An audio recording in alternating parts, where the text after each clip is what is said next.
என் வாழ்க்கையை முற்றிலும் மாற்றிய ஒரு விதி இது. The empty boat mindset, காலி படகு மனநிலை. ஒரு துறவி அமைதியான ஏரியின் நடுவே ஒரு படகில் ஏறி தனியாக தியானம் செய்து கொண்டிருந்தார்.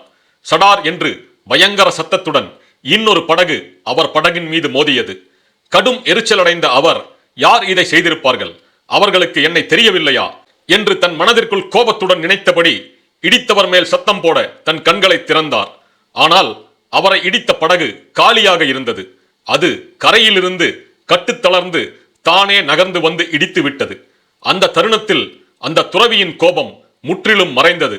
ஏனென்றால் ஒரு காலி படகின் மீது எப்படி கோபப்பட முடியும்? அதை போலத்தான் வாழ்க்கை மோதல்கள் நிறைந்தது. மக்களுடன், பிரச்சனைகளுடன், வாய்ப்புகளுடன் நாம் அனுதினமும் மோதிக்கொண்டே இருக்க வேண்டும். ஆனால் உங்களை ஆட்டுவிக்கும் கோபங்களும் உணர்ச்சிகளும் அந்த மோதல்களில் இருந்து வருவது இல்லை.